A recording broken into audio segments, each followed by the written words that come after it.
Намайг төвшин зэрэг гэдэг би нийслэлийн чиглэлтэй дүүргийн 126 дугаар цэцэрлэгийн бэлтгэлүүлгийн багш. Боловсролын салбарт 17 дахь жилдээ ажиллаж байна. Ажлах хугацаанд 4 удаа бэлтгэлүүлэг төгсөж 200 хүүхдийг сургуульд ажилдаа бэлтгэсэн. За энэ хичээлийн жилд 5 дахь бэлтгэлүүлгийн хариуцсан ажиллаж байна. Цэцэрлэгийн багш хүүхдийн асарч халамжлан танин мэдхүү нийгэм сэтгэл зүй бие болдрын хөгжилтөнд дэмжлэг үзүүлэн дараагийн шатны боловсрол эзэмших суурийг тавьдаг чухал мэргэжил юм аа.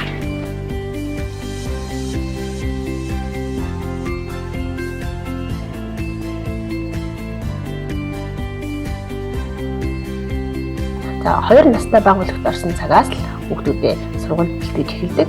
Аав ээжийн өрөөс дөнгөж гараад машин гар дээр ирж байгаа эцгийн шавнарынхаа аль болох гэр бүлийн орчинд нийцүүлсэн 5 дахьтай орчин бүрдүүлж ангиулгыг бэлтгэдэг. Тэдэнд эрүүл ахуйн дадал хөвшлийг эзэмшүүлэхийг зорж ажилладаг бөгөөд хамгийн ихэнд хүүхдүүдийн хамрыг цэвэрлүүл сургаах, чөлөөтэй амьсгалуулах нь томоогоос хэрэглэх арга болдог нь багш миний давуу тал гэж боддог. За хүүхдийг гараагаах, зайхих, хамрын алчуур хэрэглэх, ширээн суух гэх мэт олон дадал хөвшлийг тоглоомоор дамжуулж бодит хэрэглэгдэхүүн ашиглан эзэмшүүлдэг онцлогтой.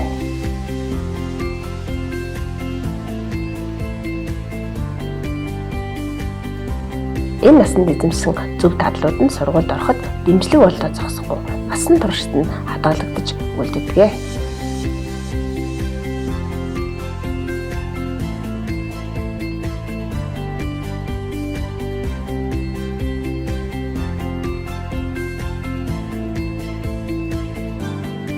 Хүүхэд дунд бүлэгт ороод ирэхээр бие төвдөө өөрөө их сонирхолтой үе байдгийг судлаачид онцолсон байдаг.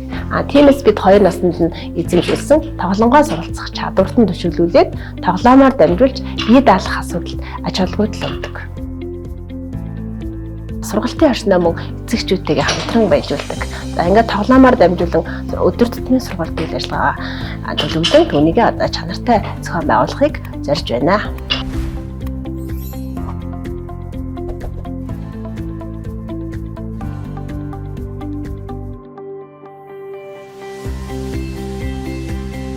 Дөрвөн наснд сургалтын төвийн үйл ажиллагаанд бие даах болгон багийн зохион байгуулалтаар оролцуулахад сонголт хийх.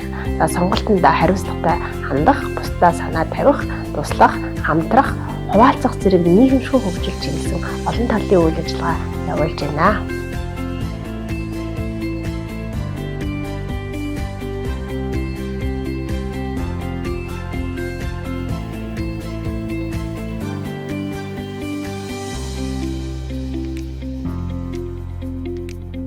Мөн өмнөх наснд эзэмсэн тоглоомгоо суралцах чадвар дээр нь түшиглээд нийгмийн харилцаанд оруулах, сэдв тоглоом дүр тувиргаах, найруулан тоглоход нь түлхүү анхаардаг.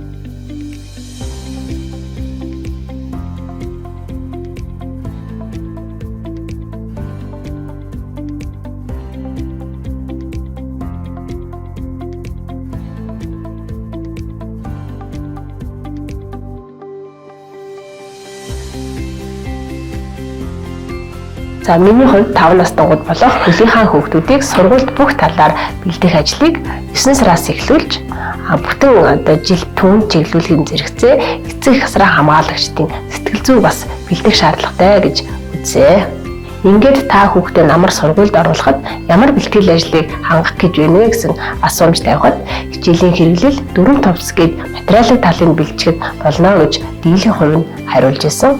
Сэтгэл зүйн хувьд айцтай байх, цэцэрлэгийн хоол, тоглоом, дотны оршноо өвлөх, ширээ сандал удаан суух зэрэг цэцэрлэгтээ байнга хөдөлгөөнтэй байдаг хүүхэд ямар байх болоо гэгчлэн төсөөлүүлэн асуухад хэцүү байх магадaltaй гэж зарим нь хариулж ирсэн. За ер нь хичээлийн жил эхлэхэд хүүхдийнхээ сургууль бэлтгэх байдлыг хангахын тулд та надтай хэрхэн хамтрах, ямар ажлууд явуулах хэрэгцээ байна уу гэдгийг хичээлийн жилийн эхний хурлаас судалгаа авч хамтын үйл ажиллагааны төлөвлөгөө боловсруулж ажиллаж эхэлсэн. За өөрсдийнх нь оролцоотой төлөвлөхөд тэд санаачлагтай идэвхтэй байдаг үр дүн бол сайн гардаг. Монгол Ардын аман зохиолын зөвс зүйн утгаар дамжуулан өдөр тутмын сургалт үйл ажиллагаанд тулгуур дохиогоор ойлгуулж түүнийг аливаа үйлдэл гүйцэтгэлээр тусгаж сурах эрмэлзлийг бий болгож байна.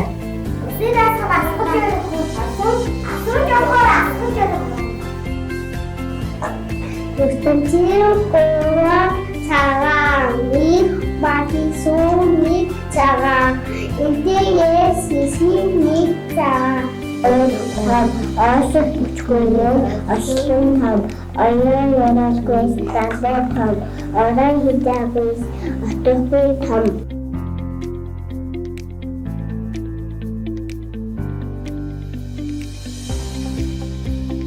За хичээлийн хэрэгэлтэд зөв харьцах, түүнийг зориултаар нь хэрэглэх, харандаага үзүүлэх, хогийг нь хогийн савнд хийх, дутаалгүй байранд нь тавих, марталгүйгээр хураах, тоолж шалгах зэргээр аливаад хариуцлагатай байхад нь сургаж байна.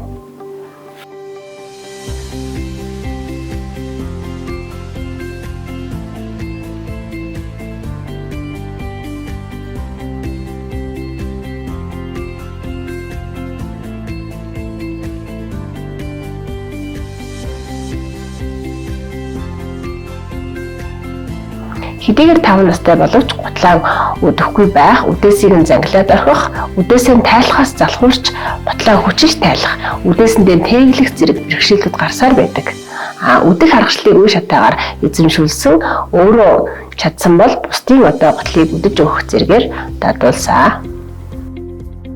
Үүний адил бие намрын хувцас арчлах, уудандаа их хүч хийх, гээхгүй байх сургаж байна. Хаана юу байрлаж байна? Түүнийг хэрхэн зөв ашиглах, чадахгүй бол бусдаас тусламж хүсэж сурах зэргээр өөр тулгарсан асуудлаа шийдэж болох нь чухал байна. Жишээ нь хоёрын аяга усны савтай байх, ан цангасан үед ус байршуулсан газраас хэрэглээгээр авч сурах, дадах зэргээр өөр орчинд дасан зохицож бие даах чадварыг нь нэмэгдүүлж байна. Цэцэрлэгийн хамран сурах тойргийн хүүхдүүд 145 дугаар сургуульд элсэн ордог. Тус сургууль 2022 онд ашиглалтанд орсон. Шинэ сургууль учраас сайхан орчин бүрдсэн байдаг.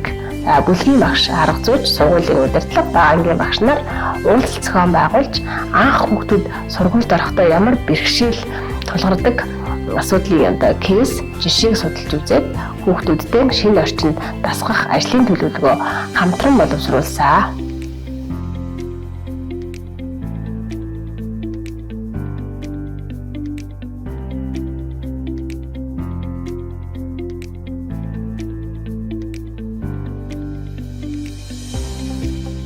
Бүлгийн хүүхдүүдээ харьяа сургуулийнхаа аян танхим, орчин нөхцөл, ариун цэврээрөө заал, алтгоо, бусад өөрөө тасалгаатай танилцуулсан.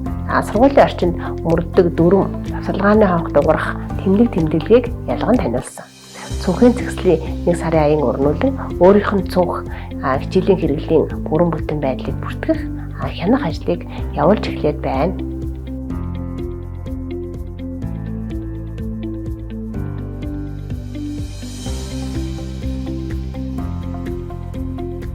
Боловсрол шинжилгээ ухааны яам, боловсролын ерөнхий газраас зөвлөмжүүд гаргаж сургалт хийдэг.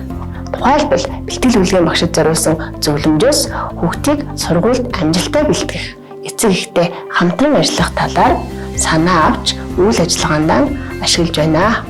Мөн зөвлөмжөд багтсан дасгал, тоглоом, туршилтыг олон хувилбараар баяжуулан өдөр тутмын сургалт үйл ажиллагаанд ашиглаж байгаа нь арга зүйн сайжруулж хүүхдийн хөгжилд агц гарахад их дэмжлэг болж байгаа. Хүүхдийг цэцэрлэгт элсэн орсон үеэс эхлэн хүүхэд бүрт хувийн хавцас нээж тэдэнд гарч буй агц өөрчлөлтийг ажиглан тэмдэглэл хийж ярилцлага урмуулан тэмдэглэл хөтөлж хүүхдийн хөгжлийн үнэлгээ хийдэг. Энэхүү үр дүнгийн цуглуулга бүхий хувийн хавцас үнэлгээний материалыг цэцэрлэгийн төгсөгт нь эцэг асран хамгаалагчдад хүлээлгэн өгдөг. Эцэг эхчүүд багангийн багшид өгснөөр хүүхдийн онцлогийг таних мэдж цаашид хөгжлийг нь дэмжихэд үүнийг ашиглаасай гэж бодож байна.